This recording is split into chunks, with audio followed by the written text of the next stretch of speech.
परमेश्वर पिता का बहुत धन्यवाद करते। आज एक बार फिर हमारे परमेश्वर ने हमको जिंदा रखा और इस जगह पर लेकर आए। परमेश्वर पिता का बहुत धन्यवाद।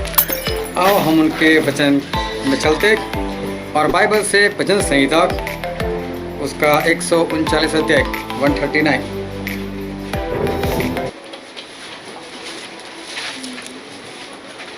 भजन संहिता 139 और हम पढ़ेंगे उसके 17 वचन से लेकर उसके 24 वचन तक। भजन संहिता 139 17 से 24। मेरे लिए तो हे परमेश्वर तेरे विचार क्या ही बहुमूल्य है, उनकी संख्या का जोड़ कैसा बड़ा है। यदि मैं उनको गिनता तो वे बालू के कीनकों से भी अधिक ठहरते। जब मैं जाग रहता हूँ तब भी तेरे संग रहता हूँ। हे परमेश्वर निश्चय तू उसको घात करेगा। हे हत्यारों मुझसे दूर हो जाओ, क्योंकि वे तेरी चर्चा चतुराई से करते हैं।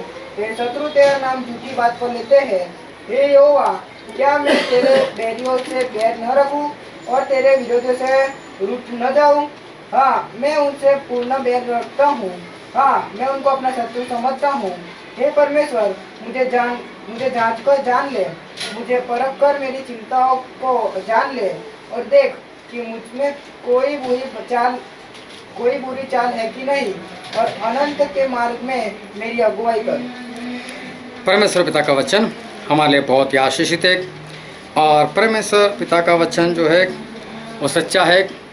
और बाइबल में लिखा है यदि तू सच्चाई को जानेगा तो सच्चाई तुझे आज़ाद करेगी। हालेलुया। खूब ध्यान से आज परमेश्वर के वचन को सुनना ताकि हम उसको समझ सके, उसको ग्रहण कर सके और उसके अनुसार चलकर हम स्वर्गराज के वारिस जो है वो बन सके। पिछले दिनों में सितंबर महीने में 23 तारीख को मैंने एक नई बाइक मैंने ली और बाइक को तकरीबन एक ही हफ्ता हुआ था और नई थी लेकिन भारी चलने लगी। और मैं कहीं पर बाहर निकला था और ऐसे भारी चल रही थी, मुझे ऐसा लगेगा घर पर भी पहुंचाएगी कि नहीं। मैं सोच में पड़ गया कि मेरी बाइक नहीं है, अभी तो ली है, अभी तो हफ्ता ही हुआ है, लेकिन इसमें क्या गड़बड़ी है कि ऐसा हो गया। तो जब मैं घर पर आया दूसरे दिन मैं वहाँ पर लेकर गया जहाँ से मैंने बाइक ली थी। मैंने उनको बताया ऐसे ऐसे हो रहा है। तो उनके पास उनका मशीन था, क्योंकि जैसे जैसे दुनिया आगे बढ़ती जाती है संसार का ज्ञान बढ़ता जाता है। और अभी जो बाइक है वो कुछ नई टेक्नोलॉजी से बनाई हुई है। तो पहले तो क्या गैरेज वाला देखता था, किक मारता था, देखता था और आवाज़ से उसको पता चल जाता था कहाँ पर क्या गड़बड़ी है। लेकिन अभी तो ऐसा कुछ बनाया, बस मशीन रखो और मशीन स्कैन करता है पूरी मोटरसाइकिल को, कहाँ पर कौन सी बीमारी इसको लगी है। और उन्होंने इसे स्कैन किया और जैसे स्कैन किया तो उनको गड़बड़ी मिल गई। मुश्किल से कुछ सेकंड लगे हो गए। और ऐसा ही नहीं, जैसे ही वो गलती मिली कि यहाँ पर है, वैसे ही वो बोले मैं सॉल्व कर दूँ, बस ओके का बटन दबाओ, गलती भी सॉल्व हो गई। वो बोलते अब चलाओ। बोला ठीक है। बोले चलो कभी प्रॉब्लम आए तो बताना। अब अच्छे से चलने लगी, सब कुछ सही। तो उनको अपने मशीन के जरिए जो उन्होंने स्कैन किया उससे ये सारी बातें जो है वो पता चल गई। आज के वचन को ध्यान से समझना ताकि वचन जो है समझ पाओ। परमेश्वर ने जब इस्राएल लोगों ने राजा मांगा तो परमेश्वर ने राजा दिया था शाऊल। लेकिन शाऊल जो है वो परमेश्वर की निगाह में सही से नहीं चले और इस कारण से परमेश्वर ने अपना फैसला बदला और दाऊद का अभिषेक कर दिया कि अब दाऊद जो है वो राजा बनेंगे। और फिर दाऊद भी राजा बने और दाऊद राजा बने। उन्होंने 40 साल तक राज किया और दाऊद परमेश्वर के बहुत अच्छे दास, कोई भी काम कोई भी लड़ाई परमेश्वर को पूछकर ही करते थे और परमेश्वर को बताते थे और परमेश्वर की सलाह लेते थे और जैसा परमेश्वर बोलते थे वैसा ही करते थे। इस तरह से दाऊद जो है वो आगे बढ़ते जाते थे। लेकिन एक बार जब उनकी पूरी सेना कहीं पर लड़ने के लिए गई थी और तब दाऊद अपने घर में अकेले थे, वो छत के ऊपर घूम रहे थे, तभी उनसे एक गलती, एक पाप हो गया। और पाप था व्यभिचार का। और जिसके साथ व्यभिचार किया वो किसी की पत्नी थी। और राजा को ऐसा है कि बस ये किसी भी तरह से मैं मेरी पत्नी बना लूँ।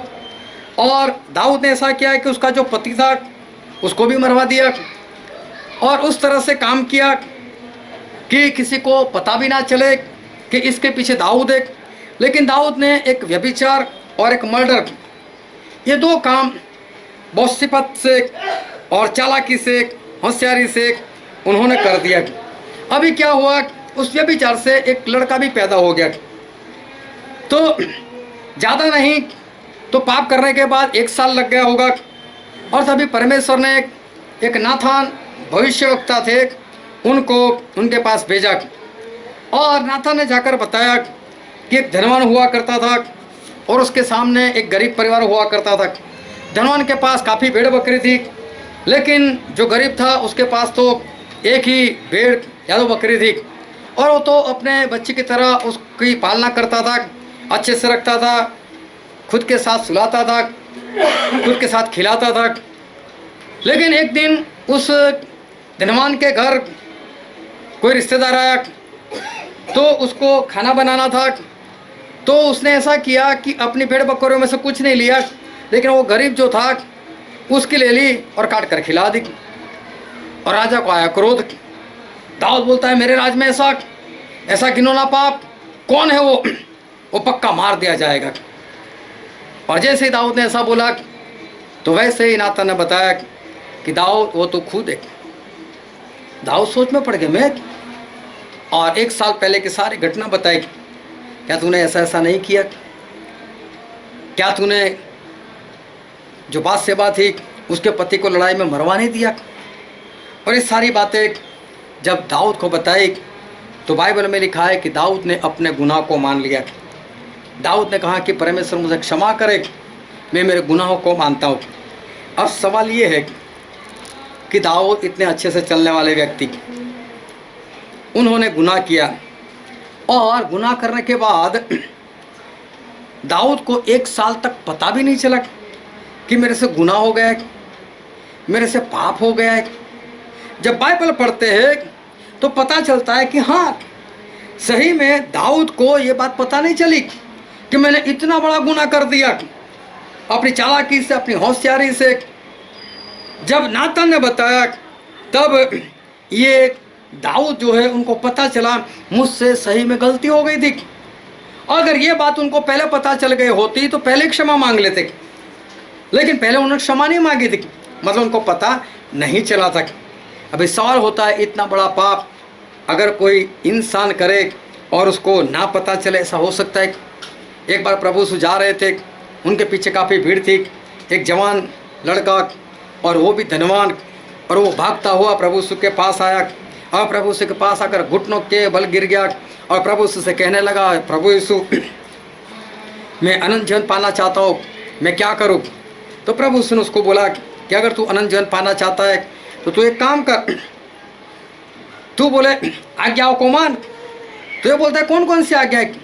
तो प्रभु यीशु बोलते हैं चोरी ना कर, झूठी गवाही ना दे, हत्या ना कर, व्यभिचार ना कर।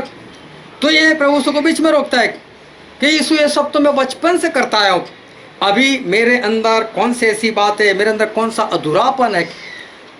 तो प्रभु उसको कहा अगर तू संपूर्ण होना चाहता है तो बोले तेरी जितनी भी संपत्ति बेच दे, गरीबों में बांट दे और फिर आके मेरे पीछे चल।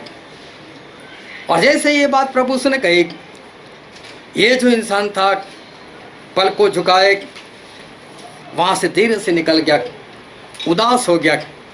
कारण क्या था? उसकी संपत्ति बहुत थी।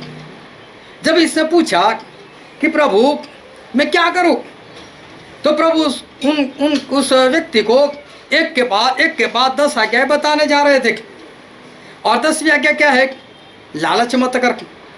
प्रभु सूत वहां तक पहुंचे उससे पहले तो इसे रोक लिया, ये तो सारी आज्ञा में मानता है। आओ, प्रभु उसने देखा इसको समझ में नहीं आता, इसको समझ नहीं आ रही कि सही में वो आज्ञाकारी नहीं कर रहा है, वो पाप करा, उसके अंदर लालच थी, लेकिन उसको खुद को समझ में नहीं आती थी ये बात। और इसलिए प्रभु ने उससे कहा लालच मत कर, ऐसा नहीं बोला, लेकिन ऐसा बोला तेरे पास जितना भी बेच दे, गरीबों में बांट दे, फिर मेरे पीछे चल। तब उसको पता चला कि लालच तो मेरे अंदर है। वो तो क्या बोल रहा था, अरे प्रभु छोड़ो, 10 आज्ञा को छोड़ो, ये तो मैं बचपन से मानता आया हूँ। इसको भी कहाँ पता था कि लालच जो है वो मेरे अंदर है। कई बार ऐसा होता है कि इंसान को उसके अंदर जो पाप है ना वो नहीं पता चलता, एक बार नहीं बार बार भी करता रहता है तो भी उसको नहीं पता चलता कि ये पाप, ये गुनाह है।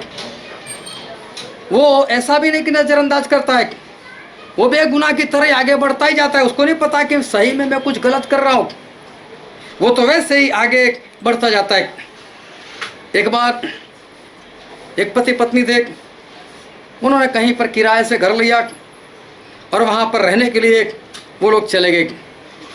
अभी जब रहने के लिए चले गए, सुबह उठे तो वहाँ पर सामने वाला जो घर था वहाँ पर जो औरत रहती थी वो कपड़े धोकर वो सुखाने के लिए अपने टेरेस पर गई और वहाँ पर रस्सी के ऊपर कपड़े सुखा रही है। अब इनकी खिड़की से सारा नज़ारा दिखता है और ये औरत अपने पति को बोलती है, कैसे कपड़े धोती है, कितने गंदे कपड़े, ऐसे गंदे कपड़े ऐसे धोए जाते। दूसरे दिन फिर इन लोगों का चाय नाश्ता करने का वक्त और सामने वाली औरत का कपड़ा धोकर सोने का वक्त, हाँ सुखाने का वक्त। हर रोज ऐसा होता है, 1 दिन 2 दिन 3 दिन 4 दिन, ये हर रोज बोलती है इसको धोने कोई नहीं आता है, कितने गंदे कपड़े, कितने गंदे कपड़े। अब एक बार क्या हुआ, उसने देखा कपड़े पूरे साफ, और फिर सबने पति को बोला आज इस औरत ने अच्छे से कपड़े धोए। बोले उस औरत की बात मत कर, हमारी जो खिड़की थी ना उसका ग्लास जो था ना वो गंदा था और तू वहाँ से देख रही थी, अपनी खिड़की को साफ कर तो तुझे वो सही दिखाई देगा। नहीं पता चलता है कि मेरे अंदर गुनाह है, मेरे अंदर पाप है, इंसान को नहीं पता चलता। एक इंसान था बूढ़ा और वो अखबार पढ़ रहा था, लेकिन अखबार पढ़ते पढ़ते बार बार ऐसे झटकता था। एक इंसान देख रहा था, बोले तू बार बार अखबार क्यों झटक रहा है? बोले उसके ऊपर चींटी चल रही है। बोले चींटी वहाँ नहीं, चश्मे पर चल रही है अखबार पर नहीं है, मैं दिखाई नहीं देता। इंसान को कई ऐसी बातें हैं जो इंसान को अपने जीवन में होने के बावजूद, पाप अपने जीवन में होने के बावजूद उसको पाप जो है नहीं दिखाई देता। कई बार ऐसा होता है, घर में कोई आ जाता है, हमारे साथ बातचीत करने लग जाता है, किसी रिश्तेदार की बात निकाल देता है, कभी कोई पास्टर की बात निकाल देता है, कभी किसी विश्वासी की बात निकाल देता है, वो उसने ऐसा किया, इसने ऐसा किया, हाँ यार वो तो है ऐसा। लोग भी जुड़ जाते, बातें करते रहते, वो चला जाता है, लेकिन पता नहीं चलता ये तो निंदा हो गई। क्योंकि निंदा का मतलब होता है किसी इंसान की गलत बातें उसकी उपस्थिति जब नहीं है तब कर रहा है। अगर उस इंसान की उपस्थिति है, आप उसके सामने बोल दे तो बात सही है, लेकिन चाहे सच्ची बात हो, लेकिन उस इंसान जब वहाँ पर हाजिर नहीं तब आप उसकी बात करते हो, उसको निंदा कहते हैं। और इंसान आसानी से निंदा कर लेता है, उसको नहीं पता चलता कि मैंने कोई गुनाह कर रहे हैं, मैंने कोई पाप किया। क्योंकि प्रभु उसने निंदा सहन तो की, लेकिन उन्होंने निंदा की नहीं। निंदा करना वो तो एक पाप है, लेकिन इंसान कर तो लेता है, लेकिन उसको पता नहीं चलता कि मेरे अंदर निंदा आ गई और मैंने निंदा का गुनाह कर भी लिया। 1 बार नहीं 2 बार नहीं, होता ही रहता है, चलता ही रहता है, उसको पता नहीं चलता। हालेलुया, सब जागते रहना। कई बार लड़ाई झगड़ा लोग कर लेते। एक बार किसी का लड़ाई हो गई, उसको बोला कि भाई साहब तू तो मसीह को मानता है, तू तो अपने आप को विश्वासी कहता है, अपने आप को आत्मिक कहता है, तू क्यों लड़ाई करता है? अरे बोलो वो झूठा है, वो दोष लगा रहा है, वो ऐसी बातें क्या मैं चुप रहूं, मैं कुछ बोलूं ही नहीं। तो बाइबल में तो स्पष्ट में लिखा है कि प्रभु यीशु उनका कौन सा दोष था जिसके कारण उनको मार दिए गए? कोई भी तो उनका गुनाह नहीं था। तो क्या प्रभु यीशु सामने बोले, ए इधर आओ, पहले मुझे मेरा दोस्त दिखाओ, क्यों ऐसा करते हो मेरे साथ, मैं देख लूंगा, मैं सहन नहीं करूंगा? ऐसा कुछ प्रभु यीशु ने बोला। प्रभु यीशु ने सहन किया, लड़ाई झगड़ा नहीं किया। लेकिन इंसान को ऐसा लगता है मैं तो सच्चा था ना, इसलिए मैंने उसको बोला, इसलिए मैंने उसको डांटा, इसलिए मैंने उसके साथ इस तरह से बात की। सही में ये लड़ाई करना ये पाप है, लेकिन उसको ऐसा लगता है कि मैंने जो कुछ किया सही किया। उसको नहीं पता चलता है कि मैंने कोई पाप कर दिया, मेरे से कुछ गलती हो गई, गुनाह हो गए। और ऐसा एक बार नहीं, कई बार होता है। एक बार एक विश्वासी से ऐसा हो गया, लोग उसको आत्मिक समझते थे और बात पहुंच गई पुलिस स्टेशन तक। तो किसी ने बोला, बोले वो भाई साहब विश्वासी है, आत्मिक है, मुझे बता रहा था, क्या वो ऐसे पुलिस स्टेशन की बात कर सकता है? मैंने बोला नहीं, ऐसा तो नहीं हो सकता। मैंने बोला उसने की। मैंने जब उस भाई को बताया तो भाई साहब आपने ऐसा क्यों किया, कोई मुझे आके कंप्लेन कर रहा था, तो बताया मेरी जगह पर आप होते तो क्या करते? मैं था या नहीं था वो बात अलग से, लेकिन तू तो वहाँ पर था, तुझे एक विश्वासी होने के नाते क्या करना चाहिए था? मतलब ऐसा लगता है जो कर रहा हूँ सही कर रहा हूँ। उसमें इंसान को जो पाप दिखना चाहिए, जो गुनाह दिखना चाहिए, वो गुनाह नहीं दिखता। कई बार लोगों को क्रोध आ जाता है, उनको ऐसा लगता है कि मैं जो कुछ भी कर रहा हूँ सही कर रहा हूँ, क्योंकि मेरे अंदर कोई गलती नहीं है, गलती सामने वाले के अंदर है, इसलिए मुझे उसके ऊपर क्रोध करना चाहिए। लेकिन उसको समझ में नहीं आता कि वो गुनाह कर रहा है, ये पाप कर रहा है। कई बात ऐसी है कि इंसान करता रहता है, लेकिन उसको पता नहीं चलता। विश्वासियों के पिता अब्राहम, जब परमेश्वर ने उनको चुना था तब वो 75 साल के थे, और परमेश्वर ने उनको बोला कि अब्राहम मैं तेरे से एक अंश पैदा करूंगा, मैं तेरे से एक बड़ी कौम उत्पन्न करूंगा, और मैं तुझसे कहता हूं कि अपने बाप का घर, अपना देश सब कुछ छोड़ और कनान देश में चला जा। और अब्राहम तुरंत निकले, और तुरंत निकलने के बाद वो तो पहुंच गए कनान देश में। लेकिन जैसे ही कनान में पहुंचे वैसे ही वहाँ पर अकाल पड़ा। अभी देखो परमेश्वर तो सर्वशक्तिमान है, उनको तो पता ही था अकाल पड़ने वाला है, तो फिर भी उन्होंने अब्राहम को भेजा कि तू जा कनान में जा। तो इसका मतलब क्या है कि परमेश्वर ने कनान में अब्राहम के लिए कुछ रखा होगा, क्योंकि परमेश्वर ने एक बार एलिया से ऐसा कह दिया, एलिया जाकर ऐसा बोल दिया अहाब राजा को कि जब तक मैं नहीं कहूँगा तब तक बरसात नहीं होगी। और एलिया ने जाकर बोल दिया, और अभी खाना एलिया के पास ही नहीं है। तो परमेश्वर उसको बोला तू करेंथ का जो झरना है वहाँ पर चला जा, वहाँ पर मैंने कौवों को बोला है कि वो तेरा गुजारा करे। जब वहाँ का पानी सूख गया तो परमेश्वर ने बोला तू यहाँ से सारपत चला जा, वहाँ की जो विधवा औरत है मैंने उसको बोल कर रखा है कि वो तेरा गुजारा करेगी। और ऐसा गुजारा एलिया का हुआ भी। तो इसका मतलब ये है कि अब्राहम का भी गुजारा हो जाने वाला था। लेकिन जब वहाँ पर कनान में अकाल पड़ा तो अब्राहम ने परमेश्वर को पूछा, नहीं परमेश्वर मैं यहाँ से बाहर निकलूँ? वो तो सब कुछ लेकर वहाँ से मिस्र देश में चले गए। जब मिस्र को चले गए तो मिस्र में तो फिरौन, और अब्राहम को डर लगा कि कहीं मेरी पत्नी सुंदर है, खूबसूरत है, कहीं मेरी पत्नी को देखकर कोई मेरा मर्डर ना कर दे उसको अपनी पत्नी बनाने के लिए। तो उसे सारा को ऐसा बोला, सारा एक काम करना, कोई भी पूछे ना अब्राहम कौन है तो ऐसा बोलना मेरा भाई है। अभी देखो कहाँ पति पत्नी और कहाँ भाई बहन। अब्राहम ने झूठ बोलना अपनी पत्नी को सिखाया, वो तू ऐसा बोलना। जब सारा ने देखा मेरे से बच्चे नहीं हो रहे तो उन्होंने अब्राहम से कहा कि अब्राहम एक काम कर, मेरी जो दासी है ना वो तू ले ले, कहीं ऐसा ना हो कि परमेश्वर ने उसके जरिए बेटा देने की बात की हो।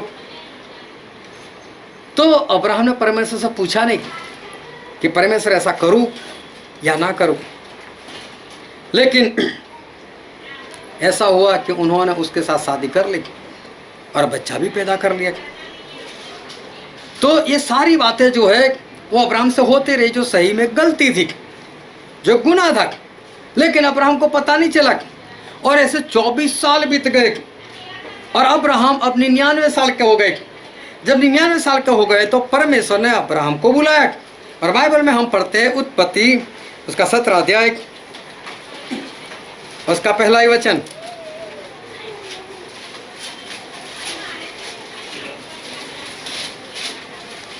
उत्पत्ति 17 और 1।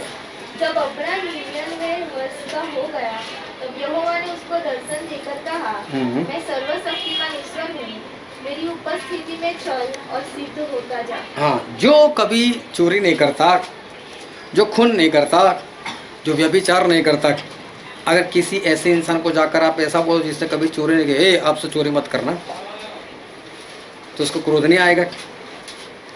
मैंने कौन सी चोरी की, तुमसे चोरी ना कर, ऐसा बोल रहे। और परमेश्वर ने अब्राहम को ऐसा बोला, अब्राहम मेरी उपस्थिति में चल। इसका मतलब क्या हो, तू नहीं चल रहा है। अब्राहम 99 वर्ष के हो गए थे जब वहां परमेश्वर की आवाज पे निकले, तब 75 साल के थे। चलते चलते 24 साल हो गए। 24 साल में सही से नहीं चल पाए, तो परमेश्वर बोलता है अब्राहम मेरी उपस्थिति में चल। मतलब तू नहीं चल रहा है, सिद्ध हो जा। मैं तेरे अंदर सिद्धता नहीं आई, पवित्रता तेरे अंदर नहीं आई। अब्राहम को परमेश्वर ने बोला, अभी अब्राहम को पता चला कि 24 साल में तो इधर उधर ही हो रहा हूँ। उसके बाद वो संपूर्ण बने और तब परमेश्वर ने उनको एक बेटा दिया। अब्राहम को 24 साल तक नहीं पता चला कि मैं परमेश्वर की उपस्थिति में सही से नहीं चल रहा हूँ, मैं सिद्ध नहीं हुआ हूँ। 24 साल के बाद ऐसा होता है कि इंसान को अपने अंदर छुपा हुआ पाप बार बार करने के बाद भी नहीं दिखाई देता है। ऐसा नहीं कि वो नज़रअंदाज करता है, वो निर्दोषता से करते ही जाता है, लेकिन उसको पता नहीं होता है। सही में वो अनजान होता है उस बात से कि मेरे अंदर ऐसा कोई पाप जो है वो पाप मैं कर रहा हूँ। अब वो ध्यान समझना, अगर पाप दिखाई देता है तो बहुत अच्छी बात है कि हम उस पाप से हम दूर हो जाए। लेकिन ऐसा पाप हो जिस तरह से अब्राहम में था, जिस तरह से दाऊद में था, उन लोगों को पता नहीं चला कि हमारे अंदर पाप है। जब नातान ने बताया, जब अब्राहम को परमेश्वर ने बताया, जब उस जवान धनवान जो था उसको प्रभु ने बताया कि तेरे अंदर लालच है, तो ऐसा कोई गुनाह, ऐसा कोई पाप इंसान के अंदर हो, लगातार करता रहता हो, लेकिन उसको मालूम ही ना हो, ये कितनी भयानक सी बात है। क्योंकि वो जाएगा तो नरक में। उसको तो मालूम ही नहीं कि मैं गुनाह कर रहा हूँ, उसे तो पता ही नहीं कि मेरे अंदर पाप है। तो पाप दिखाई दे वो तो बहुत अच्छी बात है, लेकिन ऐसा पाप हो जो इंसान को दिखाई ना दे और इंसान को तो ऐसा ही लगे बस मैं तो सही हूँ, मैं तो सही हूँ, तो ऐसे इंसान का क्या हो सकता है? क्या होगा ऐसे लोगों का कि जिनको अपना पाप जो है वो पता ही ना चले, दिखाई ना दे। हमने देखा कि कुछ लोगों को ये पाप जो है वो दिखाई नहीं दिया। एक बार कुछ अंधे लोग थे, उस अंधे लोगों को बताया गया, उनके सामने हाथी रख दिया गया और उनको बोला गया कि हाथी कैसा है बताओ। आपके सामने हमने हाथी रखा है। अभी अंधे की आंखें तो होती नहीं, वो तो हाथों से ऐसे देखते।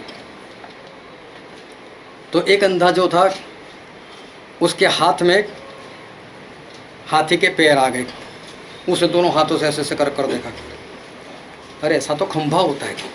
बोले हाथी खंभे जैसा है। हालेलुया, सभी ध्यान बनाए रखो। तो एक अंधे के हाथ में हाथी का पैर आ गया, दोनों हाथों से ऐसे ऐसे घुमाता है और उसको लगता है ये तो खंभे जैसा है। बोलता हाथी खंभे जैसा है। एक के हाथ में उसकी पीठ आ गई, ऐसे ऐसे पूरे पूरे कर रहा है, अरे तो दीवार जितना बड़ा है, हाथी तो दीवार जैसा है। एक अंधे के हाथ में उसकी सूंड आ गई, वो ऐसे ऐसे पकड़ रहा है ऐसे ऐसे, और हाथी तो पाइप के समान है। एक के हाथ में उसके कान आ गए, वो कान को देखने लगा, बोला हाथी तो एक सुप के समान है, सुपड़ा। तो एक के हाथ में उसकी पूंछ आ गई, वो पूंछ को ऐसे देख रहा है, बोले हाथी तो एक रस्सी के समान है। अभी देखने जाओ तो सारे अंधे सच बोल रहे, उन्होंने जितना देखा उतना सच है, लेकिन एक भी अंधा देखने जाओ तो पूर्ण रीति से सच नहीं है। सभी अंधे के पास एक एक बात ही आई जो कि सच थी, लेकिन बाकी की बातें जो है वो छिपी रह गई। अगर इंसान के जीवन में ऐसा हो कि बहुत सारे पाप दिखाई देते हो, लेकिन कोई एक ऐसा पाप हो जो उसको ना दिखाई दे, तो वो तो यही समझेगा हाथी ऐसा ही है, जीवन ऐसा ही है, ऐसा ही चलना है। तो क्या होगा उसका? हाँ, ये सभी अंधे लोगों को मिला दो तो हाथी बन जाएगा, लेकिन सभी अंधे सच्चे भी है तो साथ में झूठे भी है। लेकिन जो झूठ वाली बात है वो तो उनको पता ही नहीं चली। ये तो बेबसी की बात हो गई कि उसको पता ही नहीं चली। अगर इंसान के जीवन में पाप ऐसा हो कि जो उसको समझ में ही नहीं आया, उसको पता ही नहीं चला, तो वो इंसान बचेगा कैसे? क्योंकि जब उसको पता ही नहीं चलता है कि मेरे अंदर एक पाप है, वो तो करता ही जाता है, करता ही जाता है। अभी सवाल है सभी लोगों का, जब अब्राहम में ऐसा हो सकता है, जब दाऊद में ऐसा हो सकता है, जब एक जवान धनवान के अंदर ऐसा हो सकता है, तो आज जो मसीह के लोग मसीह के पीछे चल रहे, आज जो लोग बाइबल पढ़कर परमेश्वर के पीछे चल रहे, आज जो लोग बपतिस्मा लेकर प्रभु से के पीछे चल रहे, हो सकता है कि उनके अंदर भी ऐसी बात हो, लेकिन उनको ना दिखाई देती हो, उनको पता ही ना चलता हो कि ये मेरी गलती है, ये मेरा गुनाह है, और इसी तरह से आगे बढ़ता गया। तो क्या परमेश्वर को आखिर में ऐसा बोलेगा, परमेश्वर मुझे नहीं पता चला था इसलिए स्वर्ग में ले लो? परमेश्वर तो मना कर देंगे, मैं तुझे स्वर्ग में नहीं लूँगा। अभी ध्यान से समझते रहना, दाऊद के साथ ऐसी घटना हो गई। तकरीबन 1 साल बीत गया और नातान आए और उन्होंने बताया कि दाऊद तेरे अंदर पाप है। दाऊद को याद आया, सही बात है, गलती को मान लिया, तुरंत कबूल किया। और वो दाऊद राजा जो वचन आज हमने पढ़ा था, भजन संहिता 139, और ये वचन जो है, तो यहाँ पर जो वचन में लिखा है, जो हमने पढ़ा उसका 139, और हमने पढ़ा था 17 से लेकर 24 वचन तक। कोई पढ़ो तो उसका 23 वचन। हे परमेश्वर, मुझे जांच कर जान ले। हाँ, क्या बोलते हैं परमेश्वर का दास? हे परमेश्वर, मुझे जांच कर जांच लो, मुझे परख कर मेरी चिंताओं को जान ले। हाँ, मुझे परखो, फिर और देख कि मैं मुझमें कोई बुरी चाल है कि नहीं। हाँ, मेरे अंदर कुछ बुरी बात है कि नहीं, मेरे अंदर कोई पाप है कि नहीं। ये ऐसा नहीं बोलता प्रभु मैं देख लेता हूँ, प्रभु मैं जान लेता हूँ, लेकिन प्रभु को बोलता है प्रभु मुझे जांचो, प्रभु मुझे परखो, देखो मेरे अंदर कुछ ऐसी बात तो नहीं, मेरे अंदर कोई बुरी चाल तो नहीं, मेरे अंदर कोई पाप तो नहीं, गलती हो गई थी, नहीं पता चला था। अब एक बार फिर से परमेश्वर से कहते हैं, परमेश्वर देखो तो कहीं मेरे अंदर कोई गुनाह तो नहीं, मेरे अंदर कोई पाप तो नहीं, परमेश्वर मुझे बताओ। फिर क्या लिखा है आगे? और अनंत के मार्ग में मेरी अगुवाई कर। और बोलते अनंत के मार्ग में मेरी अगुवाई कर। दाऊद का गाना है, दाऊद ने गीत लिखा है। दाऊद को याद है मेरे से गलती हो गई थी, 1 साल तक मुझे पता नहीं चला था, अगर फिर से गलती हो गई और 1 साल हो जाए और कहीं मैं नाश में चला जाऊं तो परमेश्वर एक काम करो, मुझे नहीं पता चलता मेरे अंदर कौन कौन से पाप आ जाते, प्रभु आप ही देखो ना, प्रभु आप मुझे जांचो ना, प्रभु आप मुझे परखो ना, और मेरे अंदर कोई बुरी चाल तो नहीं, और हो उसको निकालना और आपके रास्ते पर चलाना। हालेलुया। 24 वचन फिर से पढ़ो। और देख कि मुझ में कोई बुरी चाल है कि नहीं, और अनंत के मार्ग में मेरी अगुवाई कर। हाँ, अनंत जीवन के मार्ग में मेरी अगुवाई करो, मुझे चलाओ उस रास्ते पर, क्योंकि हो सकता है मुझे तो ना भी पता चले। एक बार एक भाई साहब के कंप्यूटर में कुछ काम था और उन्होंने मुझे बिठाया, मुझे बोले देखो रे यार कंप्यूटर सही से चल नहीं रहा है। तो जब मैंने उसके अंदर देखा तो एक ऐसी फाइल थी, मैंने बोला इसमें क्या रखा है? बोले वो तो मुझे नहीं मालूम ये क्या है। जब मैं उसको ओपन करने के लिए ओपन नहीं हो रहा है, खोल नहीं रहा है। मैंने दूसरा फोल्डर खोल दिया तो वहाँ पर भी वही निकला। मैं बोला अभी बाहर तो था, अंदर भी है। मैं बोला यहाँ पर भी रखा है, इसको क्या है? बोले नहीं मालूम मुझे तो। दूसरा फोल्डर खोला, वहाँ पर भी है। उसमें जो भी CD, E, F ड्राइव होती है, सभी ड्राइव में देखा, सभी ड्राइव में और सभी फोल्डर में वो फाइल तो है ही। मैं सोच में पड़ गया ये है क्या, इतनी जगह पर इससे रखा है और इसको खुद को नहीं मालूम ये है क्या। और मैं भी कंप्यूटर का जानकार नहीं। अब मेरा एक मित्र था, मैंने उसको फ़ोन कर दिया। मैंने बोला यार भाई साहब ऐसा ऐसा है कि एक कोई फाइल है वो सभी जगह पर है। बोले वो कोई फाइल नहीं है, वो वायरस है। बोले जिसने आपके कंप्यूटर को हैंग कर कर रखा है। तो मैंने बोला अभी इसका कोई उपाय? बोले इसका उपाय कोई कुछ नहीं। अभी बोले इसके अंदर एंटीवायरस डालो, और जब एंटीवायरस डालोगे तो एंटीवायरस जो है वो उसको निकाल देगा। अभी किसी के पास से एंटीवायरस लेकर आए खरीद कर, उसमें इंस्टॉल किया और तब जाकर उसने ये सभी कुछ उड़ा दिया। अभी उसको मालूम था कि ये वायरस कहाँ कहाँ पर छुपा पड़ा है और सभी जगह से उसने उड़ा दिया। अभी उसके बाद मुझे लैपटॉप लेने की ज़रूरत महसूस हुई। मेरे पास लैपटॉप आ गया, मुझे वो बात याद आ गई। मैंने बोला अगर इसमें वायरस आ गया तो क्या करो? भाई साहब लैपटॉप लेने से इसमें एंटीवायरस डाल कर देना। अब एंटीवायरस डाल कर दिया। अभी क्या होता था, जब भी उसमें वायरस आता था तो मुझे तो नहीं पता चलता था, लेकिन जो एंटीवायरस होता था ना वो ऊपर लिखकर बता देता था आपके कंप्यूटर में वायरस आया है।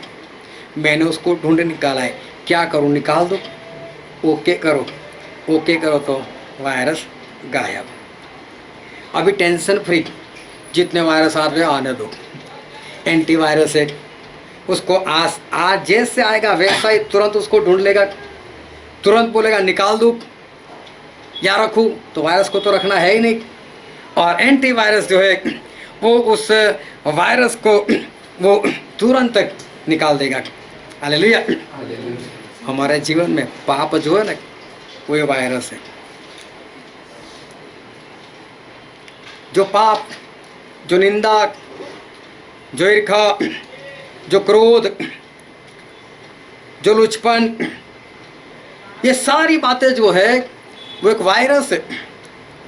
इंसान के अंदर आ तो जाता है लेकिन उसको पता नहीं चलता है। उसको निकालने के लिए क्या चाहिए? एंटीवायरस चाहिए अभी। हालेलुया। तो इंसान के शरीर के अंदर क्या होना चाहिए? एक एंटीवायरस होना चाहिए। अब एक बार क्या हुआ, किसी को भूत प्रेत पकड़ा हुआ था, उसको लेकर आए प्रभु यीशु के पास।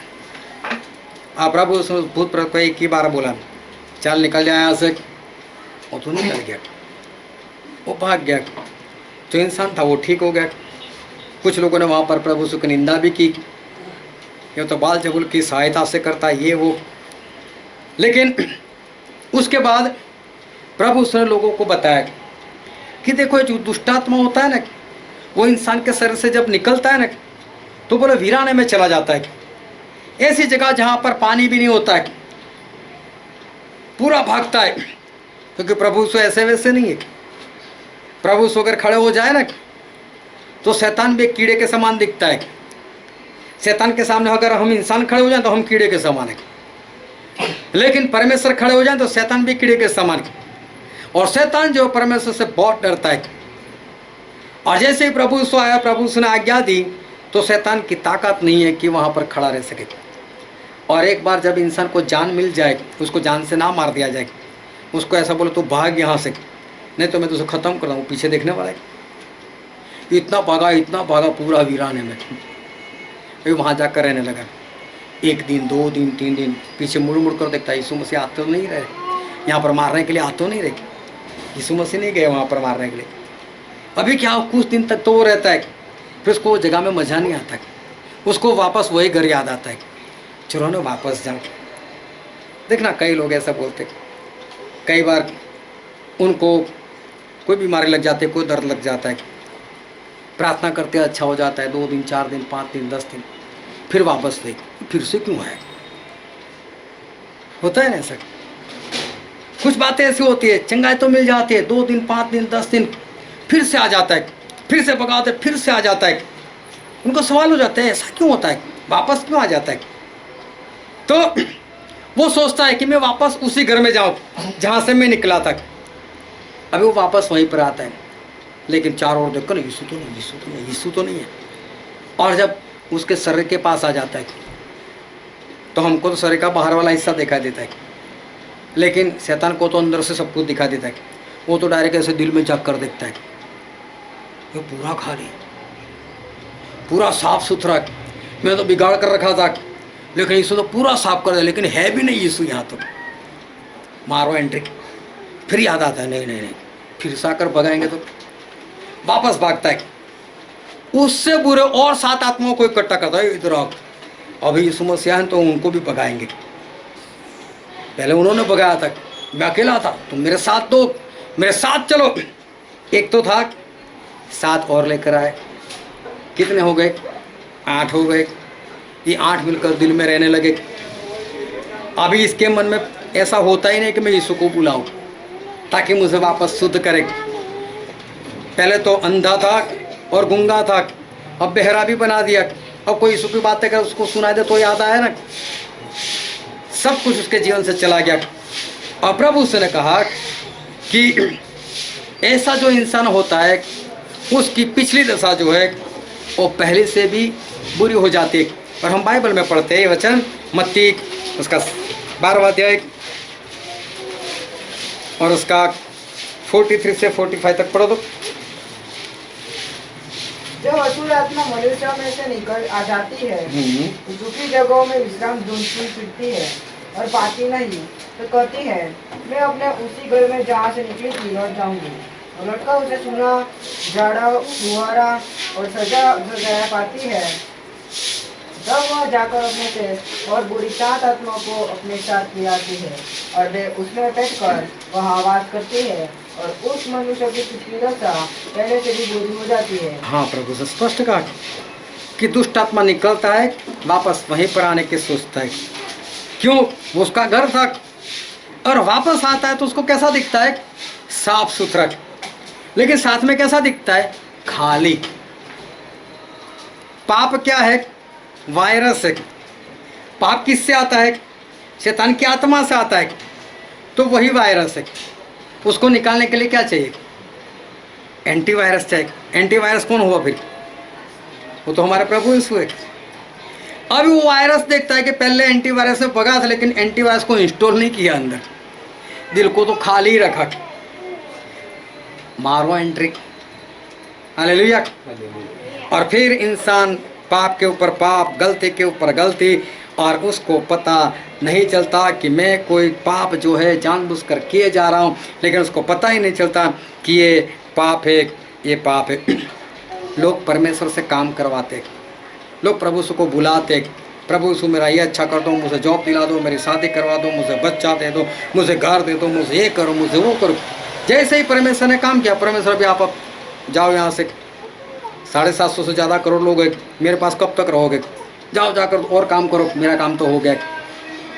और जो प्रभु यीशु आए थे, उन्होंने जो घर साफ किया था, जो दुष्टात्मा को भगाया था, जो पापों को दूर किया था, जो इंसान को शुद्ध किया था, लेकिन इंसान उस परमेश्वर को अपने दिल में जगा नहीं देते, अपने अंदर बिठाते नहीं, और इसलिए वही पाप जो है, वही दुष्टात्मा जो है, वो वापस उसके अंदर आता है और वापस उसके अंदर वो रहने लग जाता है। हमारे परमेश्वर वही एंटीवायरस जैसा काम करते और वो उस वायरस को, उस शैतान को जो है वो निकाल देते। लेकिन एंटीवायरस पहले से अंदर होना चाहिए, प्रभु से पहले से अंदर होने चाहिए। तो क्या होगा? पाप आएगा ना, उससे पहले पता चल जाएगा। अगर बाद में बुलाओगे ना, तो कब बुलाओगे? जब पाप हो गया होगा, जब कोई परमेश्वर का दास आपको बताएगा कि तेरे अंदर तो ये पाप है, तब उसको पता चलेगा ना। लेकिन एंटीवायरस होगा तो पहले ही पता चलेगा पाप आ रहा है, पाप आ रहा है, इसको डिलीट करो, इसको यहाँ से नाश कर दो, इसको यहाँ से भगा दो। एक बार एक जूते की दुकान वाला और वो मुझसे मिला, बोले मेरे लिए प्रार्थना करो। मैंने बोला परेशानी क्या है? बोले परेशानी परेशानी है, घर में पैसे नहीं रहते, कारोबार अच्छे से नहीं चलता, घर में लड़ाई है, झगड़ा ऐसा है। और बोले मैंने कभी भी मेरी ज़िंदगी में कुछ भी बुरा नहीं किया।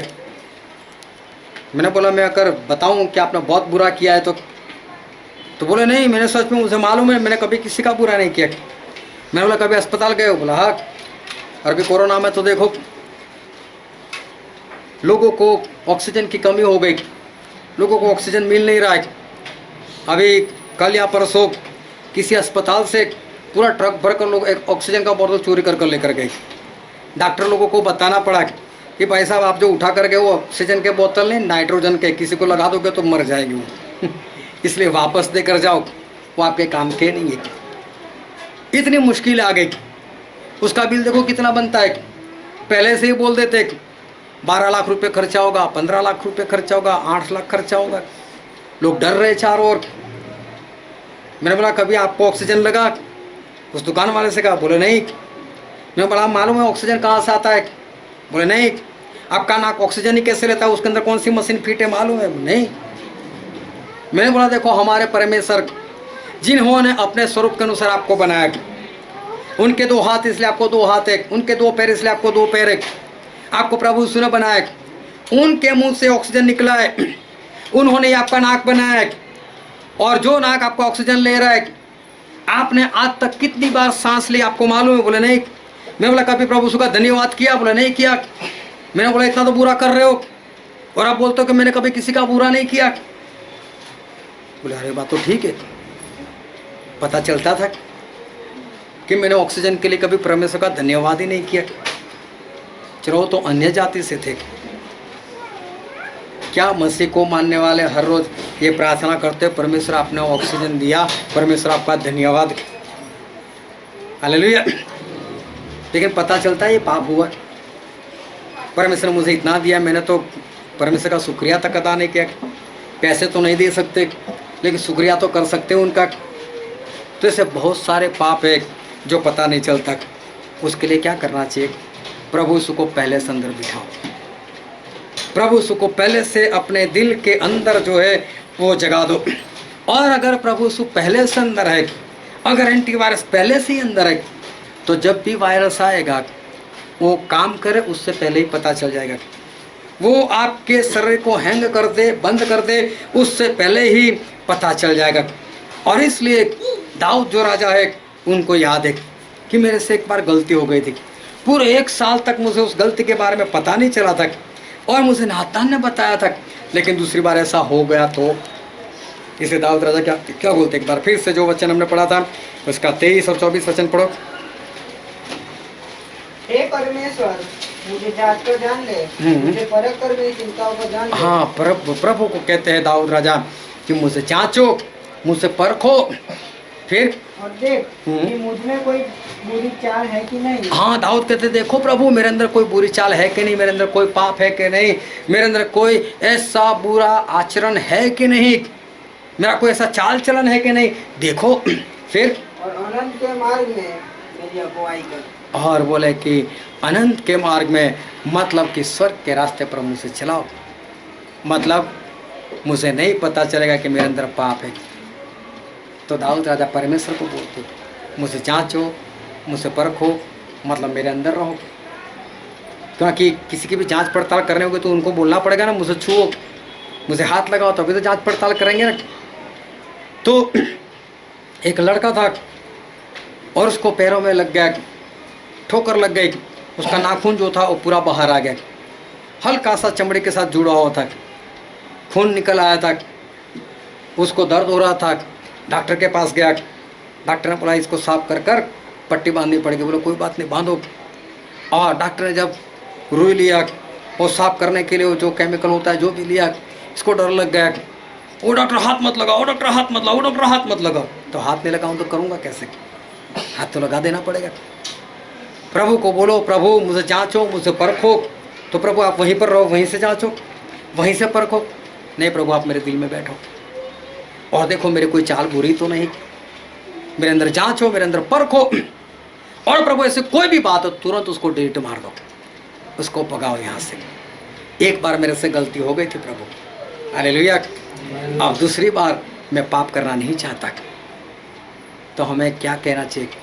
जब दाऊद को पता नहीं चला, जब अब्राहम को पता नहीं चला, जब उस जवान धनवान को पता नहीं चला कि मेरे अंदर गुनाह है, मेरे अंदर पाप है, तो हम किस खेत के मूली? हमें कैसे पता चलेगा? तो हमें क्या करना पड़ेगा? प्रभु यीशु को बोलना पड़ेगा, प्रभु यीशु आप आओ, मेरे अंदर रहो, ताकि मेरे अंदर ऐसी जो भी बुरी बातें वो निकल जाए। आज ज़्यादातर मसीह लोगों को पता नहीं चल रहा है कि परमेश्वर क्या कहने के लिए जा रहे हैं, क्या नहीं। अगर 100% में 100 मसीह लोगों को इकट्ठा कर, उनमें से 99 ऐसे मिलेंगे जिन्होंने बाइबल ही पूरा नहीं किया। उनको क्या पता चलेगा कि बाइबल के अंदर क्या लिखा है और हमें क्या करना चाहिए, किस तरह से जीवन जीना चाहिए? नहीं पता चलेगा उनको। तो इसलिए प्रभु यीशु को बुलाओ, उनको कहो कि मेरे अंदर बैठो, दिल का दरवाज़ा खोल दो प्रभु यीशु के लिए।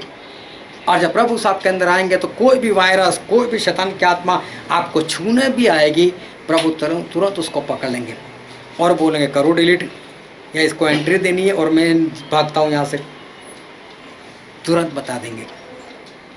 तो हमें पाप से बचने के लिए हमें जो एंटीवायरस की ज़रूरत है वो है हमारे प्रभु यीशु। उनको दिल में बिठाओ और देखो, कोई भी ऐसी गलती गुनाह आने से पहले वो आपको बता देंगे आ रहा है, आया हुआ है, मैंने उसको पकड़ा हुआ है, अब क्या करूं? हालेलुया। और जिस तरह से दाऊद पकड़े गए, जिस तरह से अब्राहम पकड़े गए, जिस तरह से जवान धनवान पकड़े गए, लेकिन हम बच सकते हैं अगर प्रभु यीशु को हमारे अंदर बिठा दे तो हम बच सकते हैं। जिस तरह से दाऊद ने बाद में बोला कि प्रभु मुझे जांचो, मुझे परखो और मेरे अंदर जो भी बुरी चाल हो वो मुझे बताओ, उसको दूर कर दो। तो हमें पहले से परमेश्वर को बोलना है, परमेश्वर मेरे अंदर रहो, और ऐसी कोई भी बात आए तो उसको तुरंत निकाल कर फेंक देना, ताकि मैं स्वर्गराज में पहुंच सकूं। अब हम सभी अपनी आंखों को बंद करें, अपने मस्तकों को प्रभु यीशु के आगे झुकाए, जो राजाओं के राजा है, जो प्रभुओं के प्रभु है, जो कभी नहीं बदलते, जो हमारे बीच में है। मेरे प्रियो,